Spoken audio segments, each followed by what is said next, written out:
unlocking your world of creativity with best-selling author and brand innovator, Mark Stinson. This episode is brought to you by White Cloud Coffee Roasters, where every bean tells a story of adventure. Visit whitecloudcoffee.com and use the code CREATIVITY. Welcome back, friends, to our podcast, Your World of Creativity. We're continuing our around-the-world travels, talking to creative practitioners of all kinds in all places about how they get inspired, how they organize their ideas, and most of all, how we gain the confidence and the connections to launch our work out into the world. And today I'm so happy to welcome Beau Dromiack. Beau, welcome to the show. Thank you so much. I'm looking forward to it. Beau is an architect, an author, an educator, and really a national voice reviving the craft of design, education, and practice. We're going to talk not only about this mission-critical work in architecture, but teaching Beau what you call success empathy. I'd like to start there. A lot of people say empathy is a soft skill, but it's hard, and it's a hard skill to learn sometimes, no matter where you are in your career or education. What made you really want to identify and focus on this skill of empathy? It started actually in my first book, The Craft Advantage, recognizing there's a decline in our profession in craft, meaning we're losing our advantage in our profession and we're losing our influence because that craft is not there. And then I started thinking, craft is not just quality of drawings. It's not just beautiful design. It's also how we communicate with people, how we anticipate what I'd call emotional, I call them the E flags, emotional context around things that you don't normally think might be emotional. For example, contracts, designing high-performing teams, handling risk and damage control, how to win work, how to lose work. All of these things are really emotionally driven, and yet you're not taught that. The only folks who kind of learn it are those in practice like myself, learning it over many years. That's a key, that's as important as, let's say, technical precision. Being able to actually understand the gray area, the words between the sentences, the lines, and all those little subtleties. Because bottom line, there's no such thing as a high-performing team that isn't highly motivated by emotion and passion. So I'm a big fan of passion applied with precision. But if you don't know what that passion is, you can't apply it with precision. If you're all about precision, you're not going to be effective. So that's what drove me to create the class, and she supported me on it in its third year. It's in person and online, and it's basically prepping the students for their career, that there's this whole element to their profession that the way I give an analogy, just a quick analogy, is like we're all standing in a cavern. You ever been one of those Yes. tours? And they turn the lights off, and it's all pitch black. You can't see anything, right? My analogy is that we're all standing in front of a railing with this big cavern that's dark. And then I turn the light on, and you can see all the way back. You can't even see all the way back. You just keep going, but you can see waterfalls, fire pits, stairs, trees, beautiful gardens, all these wonderful things, which is their future. And now I turn the light off.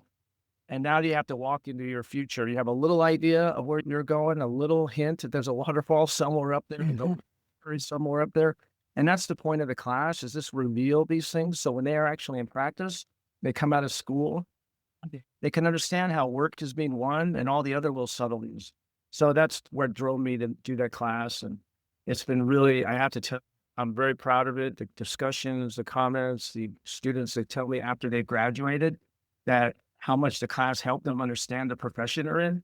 Really, that's how craft gets better. Instead of them wondering and stressing, they have a little idea, so then they can focus on being the best they can. Very real world. Beau is leading, as he's been describing, the graduate design program at Arizona State University in Phoenix, Tempe, Arizona, really mentoring some of these students, but also emerging professionals. Beau, I couldn't help but on your LinkedIn, you have a lot of initials after your name. That's a lot of degrees in study, and no wonder you're qualified to write this new book of yours, Super Architect. In this book, you really describe these values and skills, but you've got a real optimism for the future of the field. What you were describing, this cavern analogy, which I love, but there's a certain confidence and optimism walking in that darkness. What gives you that brighter light? Super Architect is about what's our posture looking forward? What is the postures that look at AI optimization and all these known and unknown pressures that we know are coming our way? What's the right posture? And it builds off a craft advantage. The craft advantage, if we're losing our influence because our craft has been dropping for the last 50 years, and craft advantage talks about how getting that craft back up. Super architects, the next phase of that, as we're starting to turn those dials, it helps to turn the dials, our craft dials I talk about. And it creates the character of the super architect, which is the three characteristics that define it. One is craft is care is our craft, it's a value. The second is skill hardened, skills and imagination and creativity. And third is optimism and next level integration. So when you mentioned the optimism component, I am, as I say in my books, I'm a fan of reality and I'm also a delusional optimist. There you go. I can relate. Yeah, most architects are at the core optimists. And it's hard profession. I consider it the hardest profession. And I know people would say, what do you mean? What about heart surgery or something like that? Granted, those are hard professions, but here's one distinction. Heart surgeons do one thing pretty much all the time. Architects have to adapt all the time to different things, different clients, different economy, different team members, different programs, different everything. So I put the optimism is critical for architects to maximize their creativity, because if you're not optimistic, you're going to not be able to get the most out of the ideas or most out of the team. The thing about the cover of the book, there's these two sliding triangles coming together. And where those triangles meet is what I consider to be that next level integration. So you have distinctly opposing ideas that come together. And the idea of the architect is the one able to pull these ideas together. And that's the optimism. Two different ideas, two different people, two different cultures, two different whatever.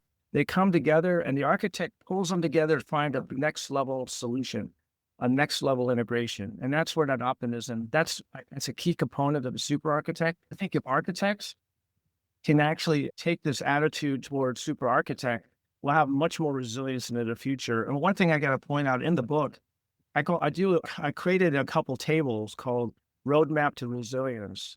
And I was working on, what does this all mean? And so I listed everything that architects do, boom, boom, boom, boom. And then I listed today, everything contractors can do, because we have given up some of our craft to contractors, coordination, cost estimating, other things like that maybe 50 years ago was not the case. We've given it up because of the decline. So now, and then you say, okay, here's everything architects do, here's everything contractors do. Now, what happens with contractors with future AI at their fingertips? What could they do then? It's, oh my God, they can do like everything, right? Except the three things that define the super architect. Craft is care is our craft. That value somehow transcends all of these things that others can do. That's our domain. It's not that AI 50 years can't maybe mimic it, but it's still our domain. The second is hardened skills of imagination, creativity. Again, you look at this list, it's very objective. No one's really owning that except us. It's our domain. And the last one is optimism and next level integration, bringing those triangles together, those two ideas together. Again, that's a proactive, innovative, intellectual activity founded in optimism.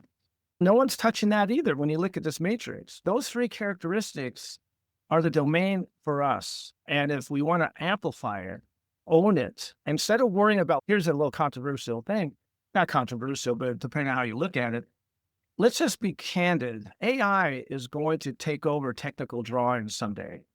So instead of holding on to that, thinking that's our identity, that's just holding on to it's the thing that's not going to allow us to float and survive. We shouldn't hold on to it. We should actually use AI, optimize our use of AI, define it through use. And then all of a sudden, we are defining how it's grown and developed. Now we're using it to help us through that roadmap of resilience. We don't worry about being great at technical drawings in the future. We worry about being great at owning our value, our craft, our hardened skills of imagination, creativity, and our optimism, next level integration, bringing those. If we own that, it doesn't matter what AI does. And that's important. I'm anxious to drill down a second, but I want to double back. You're using a word that I've just been nodding at because I go, oh yeah, I know what you mean. But I want to focus on the word craft for 1 second. Craft is care is our craft, less humanity. You've got some very powerful thoughts there. But how do you define the word craft? I, Because in many other creative pursuits, we use this word. What's our craftsmanship going to Mhm. be? And I'm Yep. very curious as to what your anchor is on this. That's a great point. I see this may seem oversimplistic. Craft is humanity. I think it's that simple. Whatever it is you're doing. And I used to work for a cabinet worker, furniture guy many years ago. And he joked about how you can tell the best craftsmen is by how well they can hide their mistakes. And I thought that's actually, and as you're sanding, but watching him in this hold, these hands handling the sanding, and that to me, the passion of care, and then his precision to realize something beautiful is essentially what drives craft and humanity. So without craft as owned with our passion, we have no humanity. And I look at like restaurants, great restaurants you go once a year maybe because it's $1 million or whatever, but you go to blows your mind. Every bite blows your mind. And it's how? Well, the care that's happening in that crafted experience of food for you is unbelievable, right? That's humanity. So it doesn't matter if it's an Excel spreadsheet or it's a beautiful detailed design or a painting, they're all tied together through our passion to make them excellent. And that passion Mhm. is for us. And without it, humanity's in trouble. And I think this is a thing that I've read so many interesting things over the years about AI and how people perceive it. And some of the architects that I've read and just little articles here and there say AI is not going to replace architecture because we're all about humanity. And I think that's very naive. We're not earning, we're not earning, I don't think, owning her humanity. If our Right. craft is low, then we're not being respectful to humanity. So therefore, sitting there hanging your hat on that's a little not looking inward enough at the profession. Yeah. So the overlap of passion and precision, or maybe AI can work towards precision, Right. but you also use these words imagination, Mhm. creativity, the care, the humanity. Now, as of today, we're recording this, everybody says, oh, AI can't really express emotion or creativity and imagination. Yeah. Now, if in the future we train it to do that's a whole nother discussion. But you're saying don't just hang on the technical stuff. If you're going to have resilience, be resilient and creative in this imaginative side of your And, life. and own the domains that are unique to us. You know, we only, when we get to the technical drawings, because of machine learning, that domain will not be unique to us. So why hold on to it? Let's actually evaluate our profession and say, what are the things that are unique to us that have resilience over time? And those are the three things I mentioned. So we put our energies there to where we become the advocate, where it's kind of don't leave home without your architect. And so they're basically, you can imagine down the road, and I talk about this, I write out 4 different new firm types that we can look for in the future. And one of them is all about celebrating the innovative nature of architecture, where it's a fully AI optimized firm that doesn't do technical drawings. They use AI to do the technical drawings, and they amplify their imagination, creativity for most innovative solutions. So people go, wait a minute, I have to have an architect solve this problem. They're going to maximize the creative solution. So they're not going to go to the contractor because if we hold that super architect values or those characteristics, those are our domains. So 20 years from now, people find the architect. They're not looking for AI. They know the architect uses AI and AI is great, right? At least in the terms of what people look at that point, maybe. But the bottom line is I'm going there for that innovation that's not reactionary or coming out of the scraping nature of internet and AI, essentially taking existing ideas and reformatting whatever. I want to go to that chef that's going to give me the most beautiful food. I want to go to an architect who understands that as well. I do. So that's how I look at it. Ah, very good. Yeah. I want to turn the page a little bit and maybe elevate our discussion towards this idea of responsibility and relevance and sustainability. I've talked to other people in your field. I had a chance to interact with an architect in Oslo, Norway, and sort of I would say, a wellness person. Think about the wellness of our buildings, the wellness of our homes, even the neighborhood itself being protective of our human condition. Where do you see this relevance in the environment I playing a role? Yeah, this is gigantic to me. So as I mentioned, I think we have biased, of course, the hardest profession. But I also think the hardest, when I say that, being trying to be fair about it, but Also the largest responsibility, one of the professions with the largest responsibility, because what we create and what we design and build impact people's lives for many years. Imagine designing a space and you're gone 10 years later. These people have been living in that office or living in that place and having good days, bad days. The sun's in their eyes. It's hot. It's uncomfortable. It's sucking energy way more than it should be. These are not respecting humanity. Yeah. And so architects have to change their perspective from, let's say, egocentric kind of vanity goals to this larger understanding, the larger mission we have as a profession. We have very specific problems we got to solve, but we have to realize that what we're doing impacts for many years. If we want to actually have the maximum influence, we maximize our craft. So we're always at the table. And in doing that, we're also designing, we have the most influence to actually be persuasive on incorporating sustainable design principles, where there's sometimes audiences that don't want to do it, or they don't trust the architect because it's cost a lot of change orders and they don't, the respect is not there, so they don't trust. It's a money thing.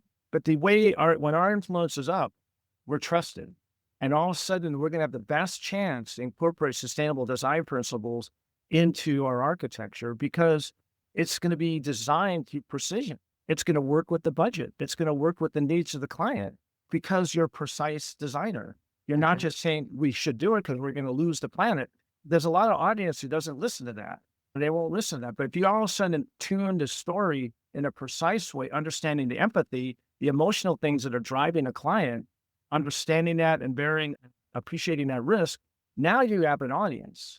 And if you've designed in a precise way where it works with the constraints of the project, next thing you know, you have all that daylight. You have the higher quality equipment for energy efficiency. You have a better design. So that's, to me, it's all tied to craft. If we don't have high craft, we have low influence, no one listens to us. And if we have high craft, high influence, people listen to us. And then we can. And you've brought up so many interesting, it's beyond just selecting the right materials or thinking about the circular economy or thinking about how many years that stadium is going to last before you tear it down. You're bringing up these other interrelated, interconnected concepts. Yeah. And in my first book, I talk about, these craft styles. In other words, architects do a lot of these things already, but imagine having one of the craft styles is whole building thinking. Imagine just all the architects in the profession turned it up just a little bit. Whole building thinking is training you and your team to think of everything, not just the thing you like. Greater cost estimate, greater sustainable design, greater understanding the implications of mechanical systems, the whole building, in quotes, the whole building. Now, imagine, architects do this, but imagine that's a value. And you turn that craft dial up just a little bit. Next thing, your team understands these implications better, and they value the implications of it. So then you go on to imagination creativity. You go on to the idea of intelligent idea integration, which is a second dial, which is, again, architects proactively finding solutions. You turn that dial up a little bit. And then the last one's accountability and mentorship. If you're teaching your team how to follow through on those first two dials, we turn that up. Everything gets better. The bottom line, though, is our profession's driven by our craft. And if it's low, we just don't have the influence. So all of those positive things that you can have as a really good, respected architecture profession go away or get reduced to where we just lose the grip on the wall. And I think that's what worries me so much. The other little point here, not to go too much into detail on this, but there was a time in our profession we were unified. We're not unified anymore. And really in the last 40 years, really maybe starting with the postmodern period to deconstructivism to now, we've just become more and more fractured where there's really no rules anymore. We just don't seem to share the same values. And now, granted, in the past, when modernism being a very broad idea, right, there was still a form function kind of priority where you would be judged a little bit if you're contriving too much, right? But as we've evolved through this form exploration, postmodern, of course, and deconstructivism and so on to today, we're designing for experience. A lot of architects are trying to, but there's no unification around craft. And so we have no unifying core anymore. It's just whatever you want to do. And then if it's big, it gets published. Big and cool, you get published. If you're famous, you get published. And everyone looks at that as the datum for architecture. When in fact, Those are teeny exceptions. There's a vast industry that's not being published that's driving the quality of our built environment. And it's slowly lowering in craft. And that's the worry I have. We have to get unified. If I had any single mission, if I can just push a button, we would, as architects, just get unified around craft as a core value. In other words, whatever it is, doesn't matter how good, what your market is in architecture, whatever it is, you do the very highest quality craft that you can do at everything you do. And all of a sudden, this whole profession would change. Good call to action. I'm speaking at SummitCon it's here in the fall here, and I'm presenting this idea of how to move quickly in our industry for the advanced technology world. I learned in talking with some of the city officials that one of the reasons why it takes a long time to get drawings reviewed in the cities, the agency review, is that about 70% of them are low quality. They're coming into the planning side, the life safety review side with the long code sheets, actually other states like a California court, that kind of, and the architects are submitting these documents to start the clock so they can tell the client they submitted documents. They're not going in at maximum craft. They're just going in because they're just not moving efficiently on their design side, and they're trying to get the clock rolling. So now they're using that craft, and lower craft affects everybody. It starts with design, but it starts affecting the whole project, the time of other people. So I thought that. Good insight. I have one more big idea question for you, Beau. But before we go, I should ask where our listeners can find you online, connect with your social media, and maybe find a link to your book. Where do we do that? Yeah, there's a website called Dromiack, my Dromiack invention.com. You can also reach me at Beau Dromiack Dromiackinvention.com. That's the best way to reach me. Fantastic. And yeah. Yeah, and I'll put all the links in the show notes so that people can refer to them. So, Beau, we've been talking about past, present, and future of architecture and the craft, but I couldn't help but imagine auditing or observing your master level design classes at Arizona State. If I was in the back of the room taking the pulse of the students, and these are going to be emerging professionals, these are the people we're counting on for this new imagination, new empathy, new craft, what would their response be? We know what we're trying to teach, but what's the pulse that you're feeling from the future professionals? I'm feeling huge optimism about it. I have, and actually, Super Architect that I interviewed, there's interviews of, just so you know, in the book, there's an interview of a 40-year practiced senior construction superintendent, all about integrated design. I interview a young emerging professional who just graduated school, amazing talent. And I interview an art, what I call a craft-centric architect. And then I also have students, about 24, I think, who they list out what they see the legacy of our profession going forward, what they want to see the legacy, what they see it now, and what they want to see. It's very interesting to read. So I was setting the table for how do you talk about the future without baselining with what's happening right now. So the students, my success empathy class is a really great example. It's incredibly motivating for the future students. They're optimistic, which blows my mind. It blows my heart. I shouldn't be so tainted, but I'm so excited because I feel like they're way more optimistic than when we were in school, when I was in school. I don't know why I say that. I'm just thinking that now, but they're optimistic, but they yearn for optimism, and they yearn for the tools to be successful, to make that optimism work for them. And that's what I try to provide in classes. So everything I do is geared toward them after school. Really, it's kind of like during school, but it's all about after school. So they can see the potential and apply it. So I think bottom line, I think we have a good future. They take on the super architect ideas. Yeah. I think it's really core. Oh, perfect. My guest has been Beau Dromiack, design architect, author, faculty leader. Beau, what a great discussion. And it's encouraging to think about where your profession is going. Yeah, I really appreciate the opportunity. Thank you. Very good. It's been great having you. And check out those show notes for the links to Beau and his work. And I want to thank our sponsor, White Cloud Coffee. They're fueling our creative conversations at this podcast every day. And you, as a listener, can enjoy 10% off your first order at whitecloudcoffee.com. And of course, before you go, don't forget to download your free ebook of mine, Your World of Creativity. You visit Mark mark-stinson.com. And of course, come back for our next episode. We've had a great conversation with Beau Dromiack today. We'll continue our around the world travels, talking to creative practitioners everywhere about their inspiration, their organization, and their confidence and connections to launch our work out into the world. Until next time, I'm Mark Stinson, and we'll keep unlocking your world of creativity. Bye for now.